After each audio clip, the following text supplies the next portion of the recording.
So creative mind is the mind that is innovative, creative, moving outside of the old patterns.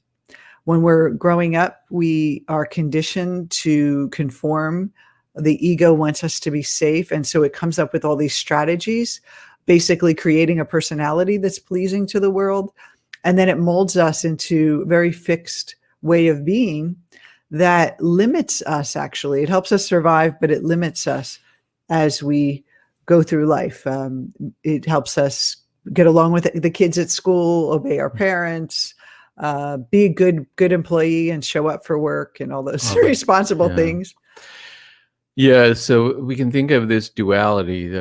We have the survival mind, which you described, which is really the ego driving that survival mind. And it's very useful for survival. But the creative mind is the one that pushes us beyond the survival patterns. It's sort of being aligned with your divine nature, your true nature, because we're truly creative beings. I mean, if you look at humanity, what have we changed over the years? I mean, decades and thousands of years, we've evolved so powerfully. I mean, we lived in caves and now we have these structures and these metal things that fly through the air and rockets that go to Mars. I mean, the humans deep within us, we all contain that ability to be creative and innovative. But most of us, we just kind of go with the flow. We go with the herd. And Jung called that the herd mentality. And Carl Jung developed the individuation process, which means that you're actually going to break away from that old conditioning, the old limitations, and you're going to freely create your life by choice.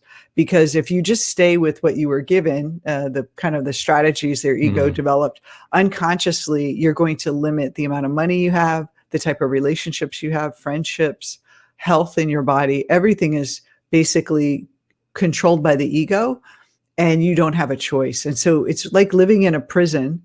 You have a key, you're inside, and you can unlock yourself, but you kind of feel like you don't know how. And the creative mind gives us the ability to imagine the key, imagine how to open it, and imagine what you would create if you were free to create anything you want. That's a good way to put it.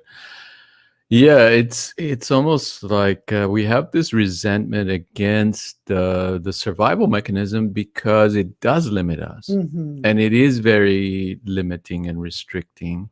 But at the same time, you think about how our parents raised us is obey pay attention to the teacher, obey the rules, don't break the laws. Be a good person. Yeah, and those things, of course, are good. They make sense.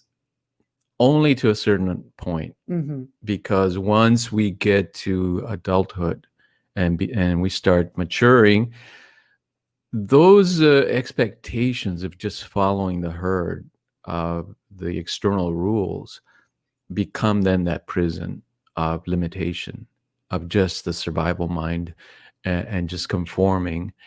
And individuation is really about rebelling against that.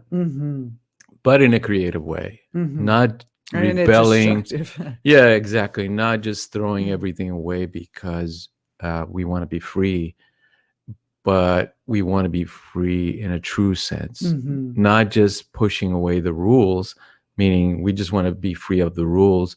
No, we want to be free in our creative mind, meaning that we're able then to create from a conscious place.